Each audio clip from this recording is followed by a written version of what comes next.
The tray in my hands was shaking before I even reached the garden door, and I already knew that if I dropped it, the sound alone might be enough to get me killed. I had been on this estate for 6 days. 4 maids had come before me. 3 were gone from the records within a month. 1 was simply erased from the manifest, as if she had never been assigned here at all. Nobody explained what happened to her. Nobody asked. On a debt world, questions cost more than answers are worth. My name is Ellie Marsh, and until 8 months ago I had never heard the word Vurith, never seen a starship up close, and never imagined that the planet I grew up on could be sold to pay a debt none of us agreed to. But that is what happened. Earth owed a balance to a system of worlds far older and far stronger than ours, and when the balance came due, people like me became the currency. I was trained as a veterinary technician back home, in a small town nobody outside of it ever heard of. Dogs, horses, one memorable alpaca that hated everyone equally. It was not a skill I thought would matter much once I was standing on an alien estate, holding a tray of raw meat, walking toward a creature the entire household was afraid to even look at directly.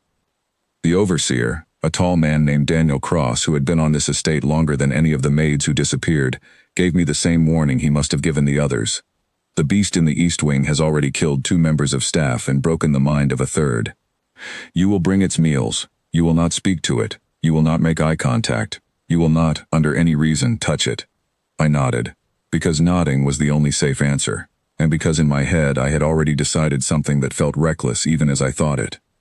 I would rather try to do something useful with the little time I had here than spend it flinching in corners waiting for my name to disappear from a list.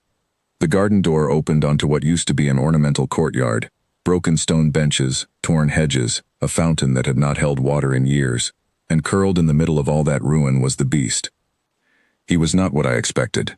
I had pictured something closer to a giant lizard, cold and mechanical in its movements. What I found instead was closer to every old story about dragons that I had heard as a child, except real, except breathing, except close enough that I could feel the heat coming off his scales from 10 feet away. He was easily 4 meters at the shoulder, his scales a deep bronze so dark they looked almost black in the shade, and his eyes, when they finally turned toward me, were the color of a struck match, orange and gold and burning at the center. The Vurith call his kind Skorvath. War beasts, bred over thousands of years to serve noble houses, both as weapons and as living proof of status. I had been told, more than once, that they are intelligent but not truly aware, more animal than mind, and that mistaking one for something you could reason with was the fastest way to end up in a report nobody would read. I set the tray down slowly, the way you would around a spooked horse, and I did not look him in the eye, and I did not speak. And then I saw the wound. It ran along the underside of his jaw, half-healed in the worst possible way, the kind of wound that scars over the surface while the damage underneath keeps spreading. I could see the swelling. I could see the faint discoloration at the edges that told me it was infected, and had been for some time. None of the reports mentioned it. None of the maids before me had apparently gotten close enough to notice, or had noticed and been too afraid to say anything. I am not a doctor, but I know what an infected wound looks like, and I know that ignoring one does not make it heal. It only makes it worse, slowly, quietly, until the damage can no longer be undone.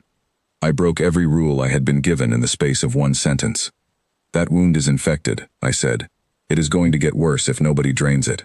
His head turned toward me. Not fast, not sudden, just a slow, deliberate motion that felt heavier than anything I had ever experienced, and those match-colored eyes settled directly on mine. I understood, in the kind of way your whole body understands before your mind catches up, that I might have only a few seconds left standing in that courtyard. He did not move. "You are not going to eat me," I said, mostly because I needed to hear my own voice to keep my hands from shaking apart completely. Good, because somebody needs to clean that wound, and it looks like I am the only person on this entire estate who is willing to get close enough to try. I had no plan beyond that sentence. I had a tray of meat that I set carefully to the side, and a flask of water I had smuggled in for myself, and the sleeve of my uniform, which I tore off without thinking twice and soaked and pressed, gently, so gently, against the edge of the wound. He let me. That is the part of this story that nobody who heard it later ever quite believed. A creature bred for thousands of years to answer only to its bonded lord. And he held perfectly still while a stranger with shaking hands cleaned an infection that had clearly been left untreated for weeks.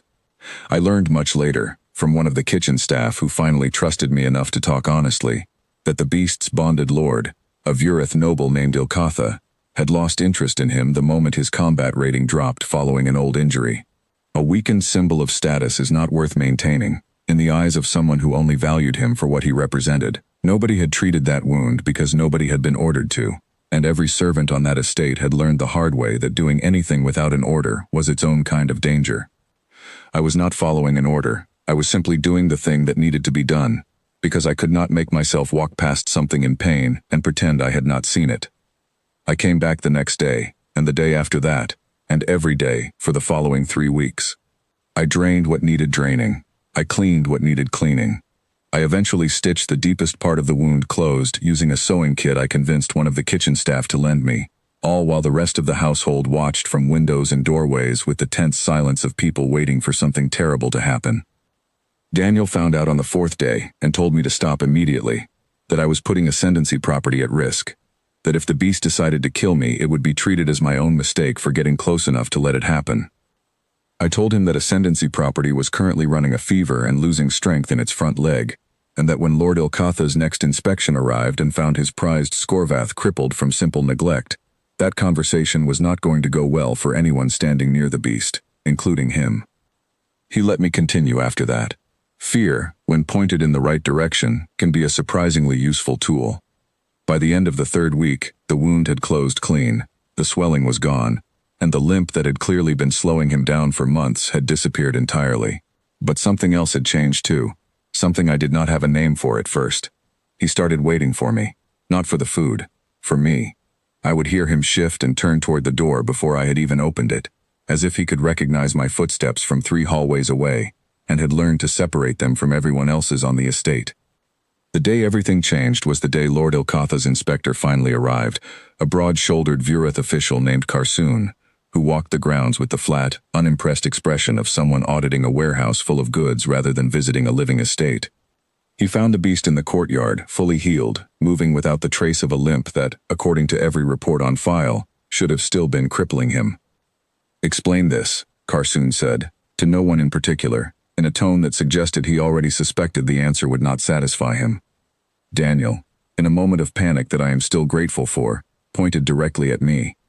I stood there in a uniform that had been torn and stained for weeks, expecting the debt world equivalent of severe punishment, and instead Karsoon turned his flat, reptilian stare toward me and asked, with something closer to scientific curiosity than anger, "You treated a Scorvath wound yourself, with your bare hands?"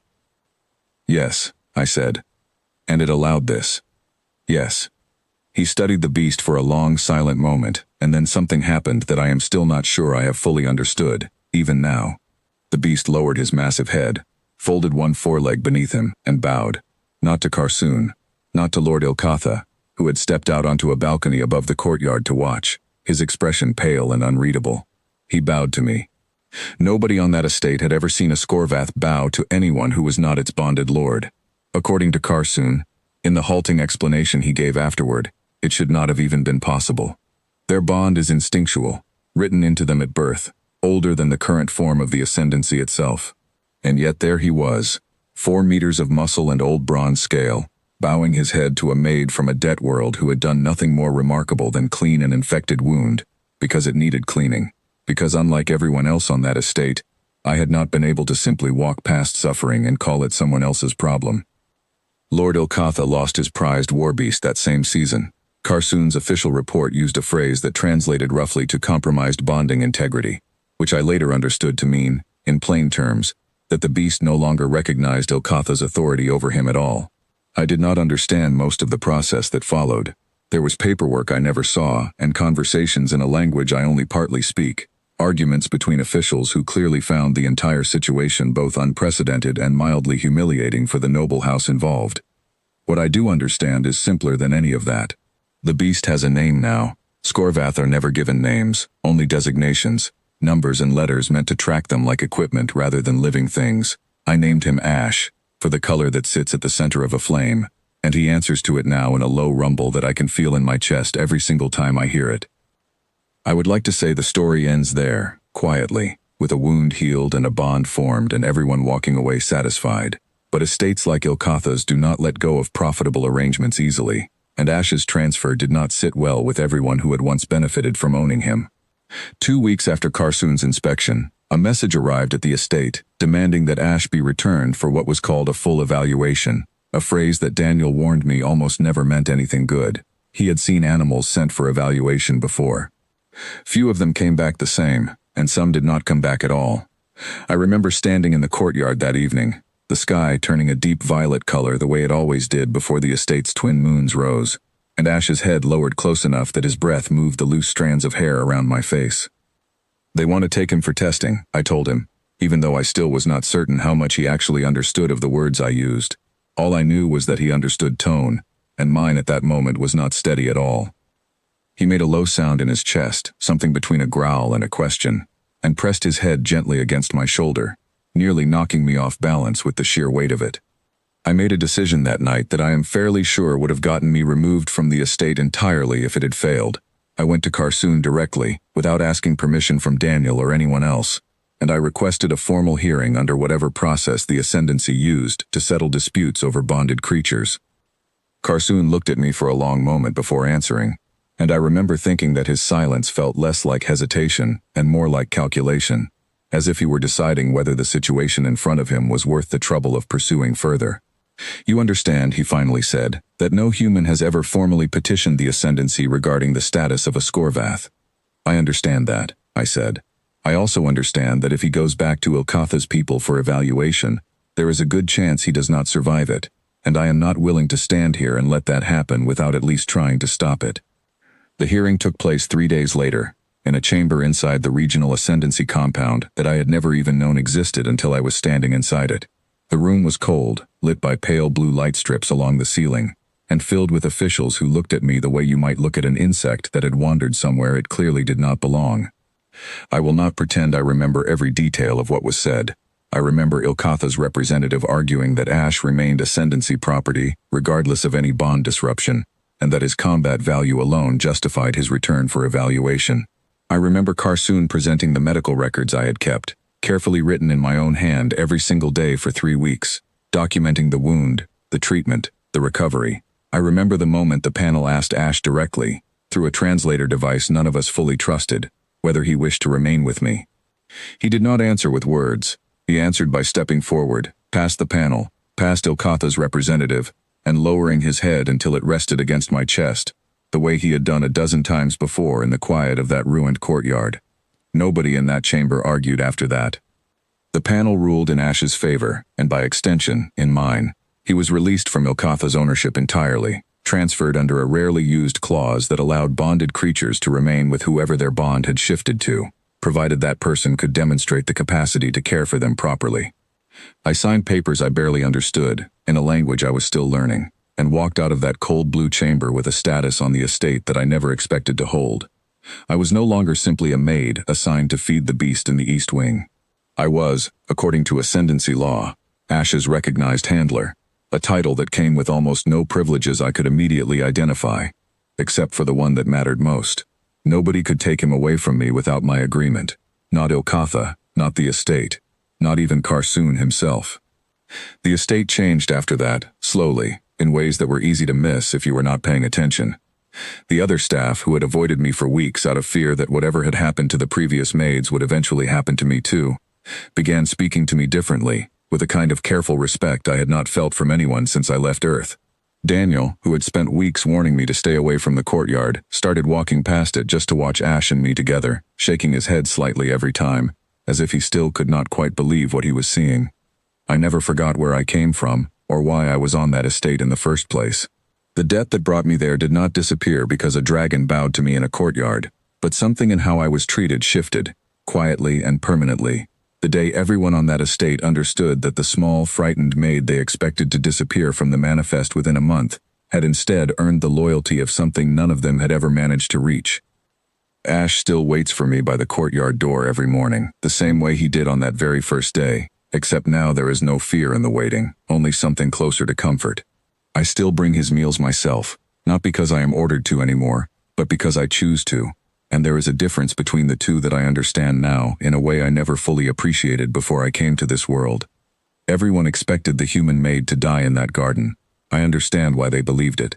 I was small and soft compared to everything around me, worth less on paper than the creature I had been sent to care for. But nobody who wrote those reports had ever bothered to ask what happens when you place someone who refuses to look away from suffering in front of something that has been suffering quietly, unseen, for far longer than anyone thought to check. They expected me to die. Instead, the dragon bowed, and on a world that had spent months teaching me exactly how little I was supposed to be worth, that single moment was the first time anything on this estate looked at me like I truly mattered at all.